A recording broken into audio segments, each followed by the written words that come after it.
All right, so how do we incorporate chakras into our yoga classes? I think the first thing to remember is that you don't necessarily even have to tell your class that you're working on a specific chakra. You can just take one of the themes or affirmations from that chakra, something that corresponds to it, and just weave that throughout your practice or throughout the class, depending on if you feel like your students are ready or open to receive that kind of information. You can decide how much you really want to share about what you're working on a more energetic or philosophical level even. All right, so today we're working on the Manipura Chakra. Like I said, it's the solar plexus. It's below the diaphragm and above the belly button and in the center of the body. So all of the main 7 chakras run up the very central channel of the body called the Sushumna. And this chakra, I really like to incorporate things like ab work, because it really puts the focus there in that, or core work, I guess, in general, because it puts the focus there, as well as twists and poses that help you to build heat. So those are kind of the 3 things that I really try to target in a solar plexus class. And the deity of this chakra, if you want to incorporate things like that, would be Vishnu.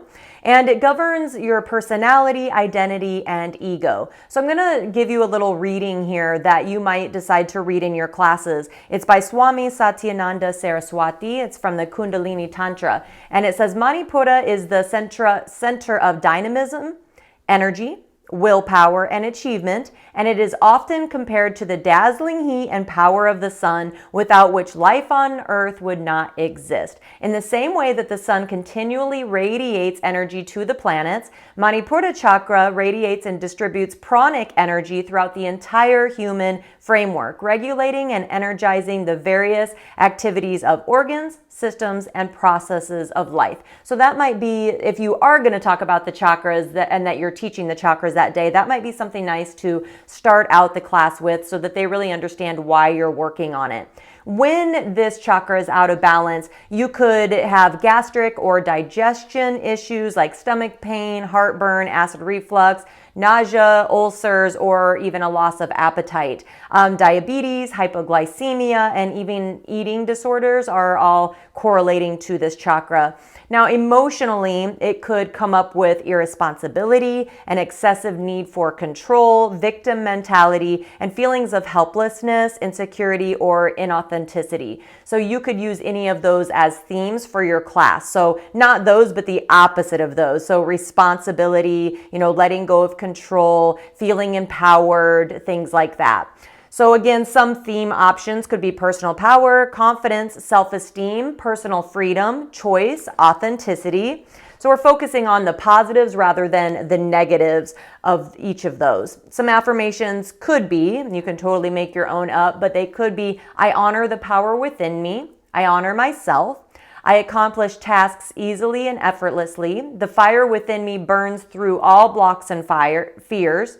I can do everything that I desire. I stand in my power. So anything around that, those would all be great affirmations. And if those sound really unattainable for people, I also like to say, I let go of anything that's, for example, standing in the way of honoring the power within me, or anything that's making me not feel powerful. And then you can just shorten the affirmation to I let go and kind of use that throughout your class.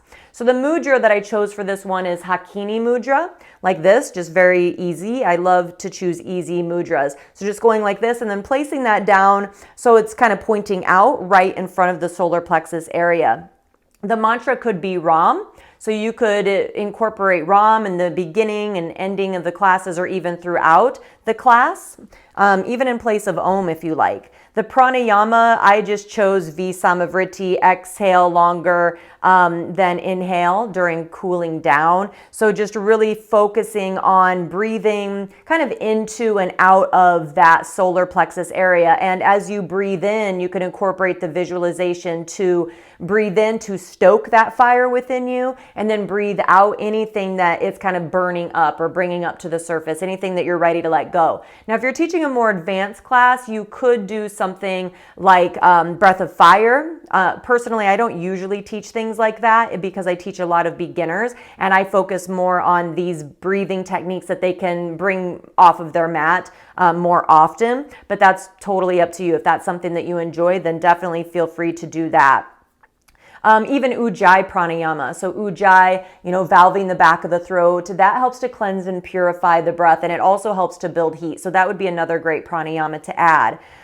So like I said, some general ideas would be fire or the sun, that fire that's within you. And I talked about the pose ideas, twists, heat building poses. So you can hold poses in a more hatha style class. You could hold chair, that can build heat. You could hold poses like warrior 1, warrior 2, but also sun salutations, and then again, ab work. The more visualization ideas, fire, sun, flame, yellow, just kind of bringing that attention again to that area of the solar plexus. And then the chant, it could be anything around, personal power, if you have any sort of chant that goes with that, or any sort of Vishnu mantras or chants.